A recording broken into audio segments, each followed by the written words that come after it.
तो दोस्तों इस वीडियो में हम रॉबर्ट कियोसाकी की सारी बुक्स के कॉन्सेप्ट्स देखेंगे। तो सबसे पहले हम स्टार्ट करते हैं इनकी most famous book rich dad poor dad से। तो इसमें सबसे मेन कॉन्सेप्ट था कि how poor, middle class and rich people think and spend their money. हम में से बहुत लोगों को लगता है कि यार ज्यादा पैसे बनाने के लिए हमें पैसे चाहिए, लेकिन रॉबर्ट कियोसाकी कहते हैं कि ऐसा नहीं है। ज्यादा पैसे कमाने के लिए फाइनेंशियल नॉलेज की ज्यादा जरूरत है। इसलिए पहले हमें ये समझना है कि गरीब आदमी, एक मिडिल क्लास आदमी और एक अमीर आदमी पैसे कैसे खर्चता है। इसके लिए हमें 3 चीजें समझनी पड़ेगी: इनकम स्टेटमेंट, बैलेंस शीट और cash flow. Income statement normal है, जिसे हर इंसान नॉर्मली अपनी लाइफ में करता है। इसमें 2 चीजें आती हैं, इनकम और एक्सपेंस। इनकम है जो पैसा हमें जॉब से आ रहा है, और एक्सपेंस है जो हमारे महीने का खर्चा है। नेक्स्ट है बैलेंस शीट, जिसमें 2 चीजें आती हैं, एसेट्स और लायबिलिटीज। और इन दोनों चीजों की समझ ही हमें अमीर या गरीब बना सकती है। एसेट्स वो चीजें हैं जो हमें पैसा कमा के देती है बिना हमारे काम किए हुए या बहुत कम काम किए हुए। फॉर एग्जाम्पल रेंटल इनकम, कोई फ्रेंचाइजी बिजनेस या दुकान जिसमें हमें एक्टिवली काम नहीं करना पड़ रहा, एक्सेट्रा। लायबिलिटी वो चीजें हैं जिनको खरीदने के बाद भी जेब से हमारे पैसे जाते रहते हैं, जैसे कि पर्सनल यूज की कार में हमें हर साल सर्विसिंग के पैसे देने पड़ते हैं। अपने लिए घर लेने पर उसकी मेंटेनेंस करवाते रहनी पड़ती है, इसलिए हमारी जेब से पैसे जाते रहते हैं। अब ये समझने के बाद मेन इंटरेस्टिंग कॉन्सेप्ट आता है, ये गरीब आदमी कैसे पैसे खर्चता है। गरीब आदमी लेट से किसी मजदूर के पास बहुत कम इनकम होती है, और जितनी इनकम है उससे ज्यादा उसके एक्सपेंसेस हैं। इसीलिए जो कैश का फ्लो है वो पैसे पहले उसकी जेब में एज एन इनकम आएंगे, और फिर वो बेसिक जरूरतों में जैसे कि खाना, रहना एक्सेट्रा, इसमें एज एन एक्सपेंस खर्च हो जाते हैं और किसी और के पास चले जाते हैं। एंड दैट्स इट, ये चलता रहता है। इनके पास ना कोई एसेट है ना कोई लायबिलिटी, क्योंकि ये बेचारे लोग बस सरवाइव करने के लिए जी रहे हैं। ऐसे लोगों के लिए हमारी ड्यूटी बनती है कि हम इन्हें फाइनेंशियल नॉलेज दें और कोई हाई इनकम जॉब दें, ताकि इनकी अपलिफ्टिंग की जा सके। इसके बाद आते हैं मिडिल क्लास लोग, जो अमीर बन सकते हैं, लेकिन फाइनेंशियल नॉलेज की कमी की वजह से ये एसेट्स के बजाय लायबिलिटीज लेते रहते हैं और रैट रेस में फंस जाते हैं। इन्हें सबसे पहले पैसे आते हैं सैलरी से, या फिर अगर वो सेल्फ एम्प्लॉयड है तो अपने छोटे बिजनेस से। ये पैसे इनकी इनकम है, और क्योंकि इन्होंने पहले से ही लायबिलिटीज ले रखी है, जैसे कि लोन पर घर, लोन पर कार, क्रेडिट कार्ड्स के बिल एक्सेट्रा, तो सबसे पहले पैसे उन लायबिलिटीज की किस्तें देने में चले जाते हैं। और फिर आता है एक्सपेंसेस, जिसमें घर का खर्चा है, जैसे कि फूड, इलेक्ट्रिसिटी बिल एक्सेट्रा। तो इनका एसेट कॉलम खाली रहता है, और हर महीने ये कोई ना कोई नई लायबिलिटी लेते रहते हैं, जैसे कि आईफोन एक्सेट्रा। और इसीलिए एक मिडिल क्लास आदमी रैट रेस में ही रहता है। फाइनली आता है रिच। एक अमीर इंसान इतने एसेट्स बना चुका है कि उनके एसेट से ही पैसे जनरेट होते रहते हैं। उन एसेट्स में से कुछ पैसे का वो नॉर्मल एक्सपेंस करते हैं, जैसे कि फूड, इलेक्ट्रिसिटी बिल एक्सेट्रा। और इवन एसेट्स के पैसों से वो लायबिलिटीज लेते हैं, और क्योंकि एसेट से ज्यादा पैसे जनरेट हो रहे हैं, इसलिए वो बचे हुए पैसों से दोबारा से एसेट्स लेते रहते हैं, और उनका एसेट कॉलम बढ़ता रहता है। इसीलिए एक अमीर आदमी और अमीर होता रहता है। इन शॉर्ट, रिच माइंडसेट वाले इंसान को पता है कि पहले एसेट्स बनेंगे और फिर जाके वो लायबिलिटीज लेंगे। इस कॉन्सेप्ट के बाद दूसरा मेन कॉन्सेप्ट आता है रॉबर्ट कियोसाकी की बुक कैश फ्लो क्वाड्रेंट से, जो कहता है कि कोई भी इंसान सिर्फ 4 तरीके से पैसे कमा सकता है, जिसे वो एक क्वाड्रेंट से दिखाते हैं, जिसमें ई, एस, बी एंड आई है। ई का मतलब है एम्प्लॉय, एस का मतलब है सेल्फ एम्प्लॉयड या स्मॉल बिजनेस, बी का मतलब है बिग बिजनेसेस, और आई का मतलब है इन्वेस्टर।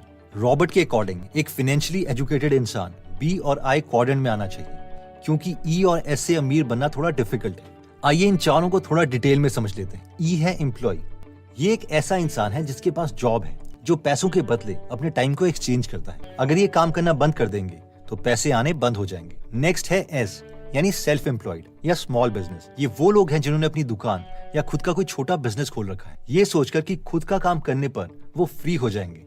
लेकिन रॉबर्ट के अकॉर्डिंग इन चारों में से एस, सेल्फ एम्प्लॉयड, बहुत ही वर्स्ट कंडीशन बन सकती है। इमेजिन कीजिए कि कोई डेंटिस्ट है जिनका क्लिनिक है, वो जितने सक्सेसफुल होते रहेंगे उतने ज्यादा पेशेंट्स उनके पास आते रहेंगे, और फिर वो उतने ही बिजी हो जाएंगे। अपने मेन त्योहार, न्यू ईयर्स, दिवाली जैसे दिनों में भी वो बिजी होंगे और अपनी फैमिली को कुछ टाइम नहीं दे पाएंगे। नेक्स्ट आता है बी, यानी रियल बिजनेसेस। ये लोग हैं जो ओपीटी यानी अदर्स पीपल टाइम की लेवरेज को यूज करना सीख गए हैं। हो सकता है ये पूरे फ्री ना हो, लेकिन ये दूसरों से काम करवा सकते हैं, और ये देश के लिए भी अच्छा है, जिससे जॉब्स क्रिएट होती हैं। इसका रियल एग्जांपल है जेफ बेजोस, जो अमेज़न की सीईओ की पोजीशन से रिजाइन भी कर चुके हैं, लेकिन उसके बावजूद उनके पास अमेज़न के शेयर्स हैं और दुनिया के अभी भी वो रिचेस्ट इंसान है। कोई बिजनेसमैन जिसके पास कोई फ्रेंचाइजी है जिसमें उसके एम्प्लॉइज काम कर रहे हैं, वो भी इसी कैटेगरी में आएगा। इसके बाद आता है आई, यानी इन्वेस्टर्स।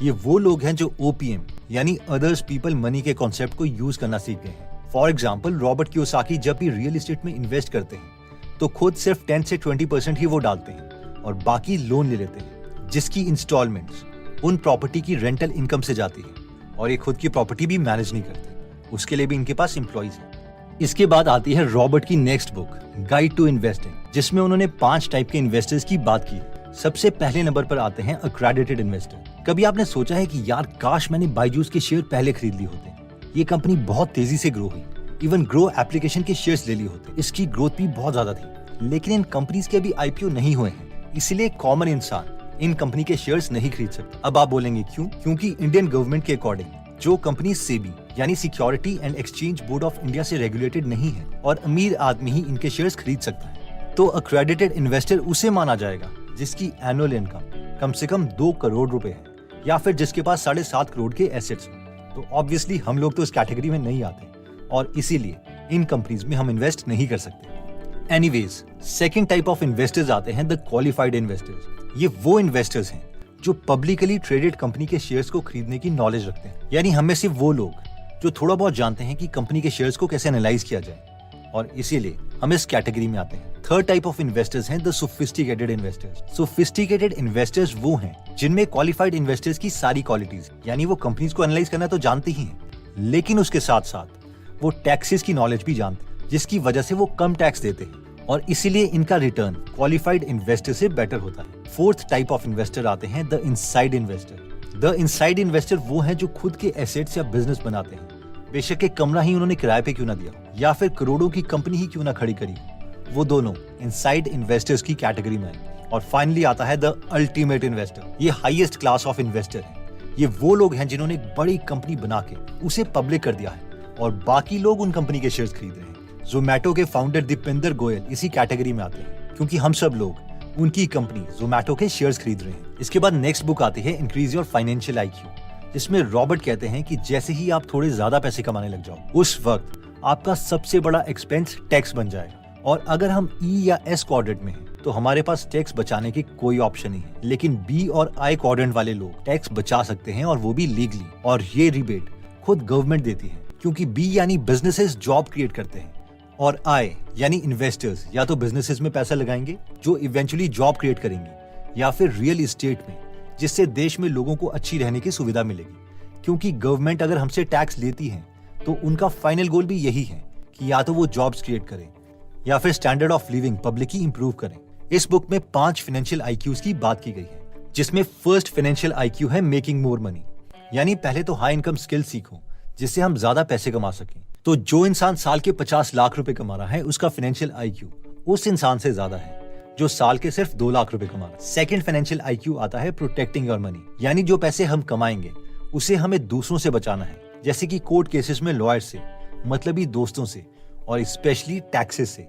इसलिए टैक्सेस को हमें मिनिमाइज करना पड़ेगा। थर्ड फाइनेंशियल आईक्यू है बजटिंग योर मनी, यानी अगर हम डिसाइड कर लेते हैं कि हमें हर महीने 10% सेव करना है, तो फिर कुछ भी हो जाए हमें 10% सेव करना ही करना है। इसे हम बिजली का बिल मान सकते हैं कि अगर हमने 10% सेव नहीं किया तो इलेक्ट्रिसिटी कट ऑफ हो जाएगी। फोर्थ फाइनेंशियल आईक्यू आता है लेवरेजिंग योर मनी, यानी हम गुड डेट या और फाइनेंशियल इंस्टीट्यूशंस की हेल्प लेके महंगी प्रॉपर्टीज ले सकते हैं। ऑब्वियसली इसके लिए हमें काफी नॉलेज चाहिए। और फिफ्थ फाइनेंशियल आईक्यू आता है इंप्रूविंग योर फाइनेंशियल इन्फॉर्मेशन, जिसका मतलब है कि जो भी इन्वेस्टमेंट्स हम कर रहे हैं उसके बारे में हमें डिटेल में पता होना चाहिए। जैसे कि वॉरेन बफेट उन्हीं कंपनीज में इन्वेस्ट करते हैं जिनके बारे में उन्हें 100% कन्विक्शन है कि फ्यूचर में ये कंपनीज बेटर परफॉर्म करेंगी। इसके बाद नेक्स्ट बुक आती है बिजनेस ऑफ 21st सेंचुरी। तो बेसिकली इस बुक में रॉबर्ट ने फुली नेटवर्क मार्केटिंग के बिजनेसेस को प्रमोट किया है। इस बुक में वो 8 एसेट्स बताते हैं और 8 एसेट्स को नेटवर्क मार्केटिंग से जोड़ दिया।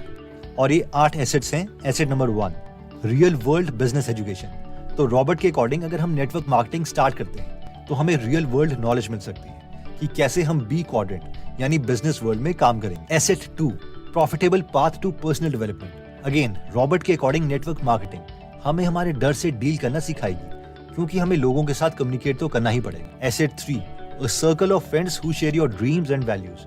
तो अगेन इनके अकॉर्डिंग हमें नेटवर्क मार्केटिंग में बिजनेस की नॉलेज तो आएगी ही आएगी, लेकिन हमें वो दोस्त भी मिलेंगे जो लाइफ में हमारी तरह ही सोच रहे हैं। Asset 4 the power of your own network. तो इनके अकॉर्डिंग जो पार है वो प्रोडक्ट में नहीं, बल्कि पार जो है वो नेटवर्क में है, यानी हम कितने लोगों को जानते हैं। तो बेस्ट स्ट्रैटेजी यही है कि हम खुद का नेटवर्क बनाएं और उसे बड़ा करते रहें, और ये नेटवर्क मार्केटिंग से पॉसिबल है। एसेट 5, अ डुप्लीकेबल फुली स्केलेबल बिजनेस, यानी नेटवर्क मार्केटिंग में स्केलेबिलिटी का कोई इशू नहीं है।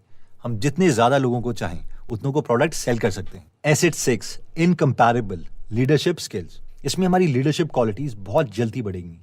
Asset 7, a mechanism for genuine wealth creation, तो रॉबर्ट कहते हैं कि वेल्थ का मतलब पैसा नहीं है बल्कि टाइम है, and obviously as you guessed it, ये नेटवर्क मार्केटिंग से अचीव किया जा सकता है। Asset 8, big dreams and the capacity of living them, यानी नेटवर्क मार्केटिंग से हम बड़ा घर और बाकी बड़े ड्रीम्स अचीव कर पाएंगे और इवन खुद को पूरा ट्रांसफॉर्म कर पाएंगे। एनीवेज, ये रॉबर्ट कियोसाकी के व्यूज हैं, मेरे नहीं, इसलिए नेटवर्क मार्केटिंग थोड़ा सोच समझ कर ही करना। इसके बाद नेक्स्ट बुक आती है कि why A students work for C students. इस बुक में एक बहुत ही फेमस कोट है, question, C students A student से लाइफ में बेटर कैसे परफॉर्म कर सकते हैं? आंसर, वो चीजें पढ़ के जो ए स्टूडेंट्स ने कभी नहीं पढ़ी। तो इस पूरी बुक में फाइनेंशियल नॉलेज के बारे में बताया गया है कि ए स्टूडेंट्स बेसिकली एकेडमिक एजुकेशन पर ही फोकस करते हैं, और एकेडमिक एजुकेशन यानी स्कूल्स में हमें फाइनेंस के बारे में नहीं पढ़ाया जाता, इसलिए वो रियल वर्ल्ड में ई या एस यानी एम्प्लॉय और सेल्फ एम्प्लॉयड बनने के लिए ही रेडी होते हैं। लेकिन सी स्टूडेंट्स बाकी एरियाज भी एक्सप्लोर करते हैं, और इसीलिए बी और आई यानी बिजनेस और इन्वेस्टर बनने के लिए चांसेस ज्यादा है। कई कॉन्सेप्ट्स जो ए स्टूडेंट मिस कर जाते हैं लेकिन सी स्टूडेंट पढ़ लेते हैं, वो है 1, हमारा घर हमारा एसेट नहीं है।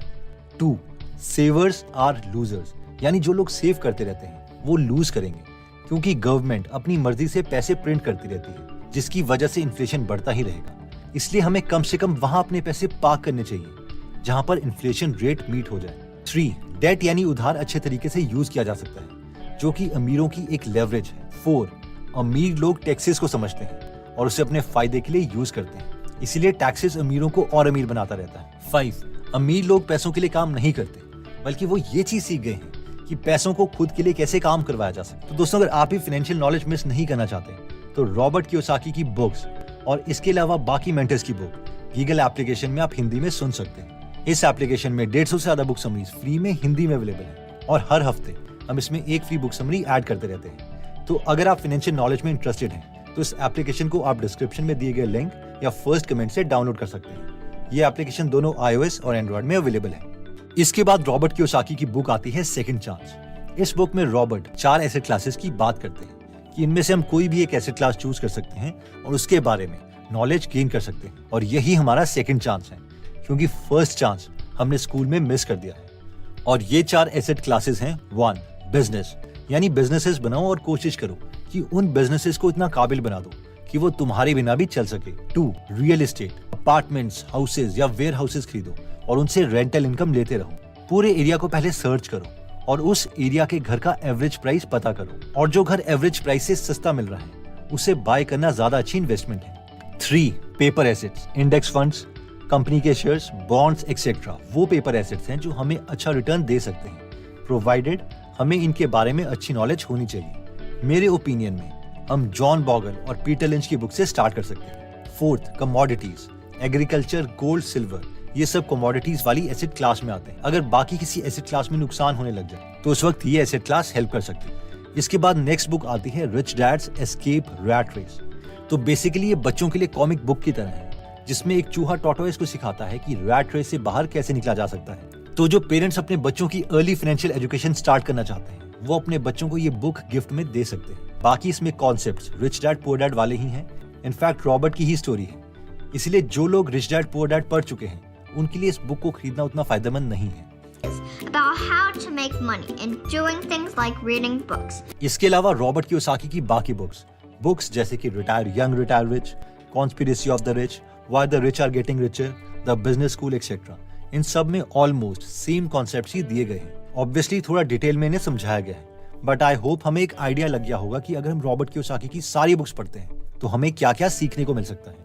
तो एक बार हम इन सारे कॉन्सेप्ट्स को रिवाइज कर लेते हैं। First book rich dad poor dad की लर्निंग थी, जिसमें हमने फाइनेंशियल स्टेटमेंट्स की मदद से देखा था कि पुअर, मिडिल क्लास और अमीर लोग कैसे अपने पैसे मैनेज करते हैं। कैश फ्लो क्वाड्रेंट में हमने देखा था कि हम एम्प्लॉय, सेल्फ एम्प्लॉयड, बिजनेसेस या इन्वेस्टमेंट में से किसी भी एक क्वाड्रेंट में हो सकते हैं। इवन एक से ज्यादा 2 क्वाड्रेंट में भी हो सकते हैं। ई और एस में नहीं, बल्कि बी और आई यानी बिजनेसेस और इन्वेस्टर में फाइनेंशियली फ्री बना जा सकता है। नेक्स्ट बुक इंक्रीज और फाइनेंशियल आईक्यू में पुराने दोनों कॉन्सेप्ट को मर्ज करके हमने ये देखा था कि ई एम्प्लॉय और एस सेल्फ एम्प्लॉयड वाले अपना पैसा कैसे डिफरेंट तरीके से मैनेज करते हैं, बी और आई के कंपैरेटिवली, और क्यों बिजनेसेस और इन्वेस्टर्स को टैक्स में गवर्नमेंट ज्यादा बेनिफिट्स देती है। इसके अलावा हमने 5 फाइनेंशियल आईक्यूज की बात की थी, जो थे ज्यादा पैसे बनाओ, पैसों को प्रोटेक्ट करो, बजट बनाओ, लेवरेज लो और फाइनली अपनी फाइनेंशियल इंफॉर्मेशन इंप्रूव करो। इसके बाद गाइड टू इन्वेस्टिंग में हमने 5 तरीके के इन्वेस्टर्स की बात की थी, जो थे accredited investor, the qualified investor, the sophisticated investor,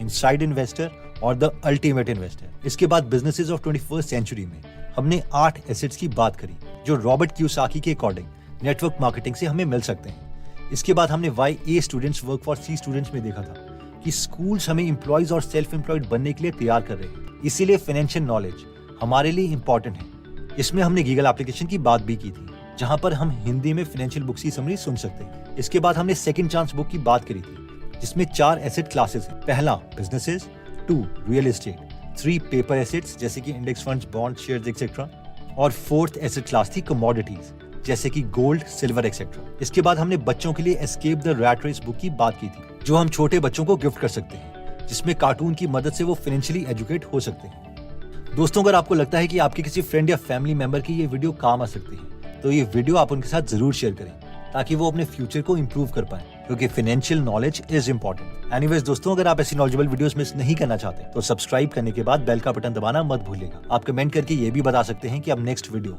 किस टॉपिक पर चाहते हैं। जल्दी हम आपसे दोबारा मिलेंगे। जय हिंद।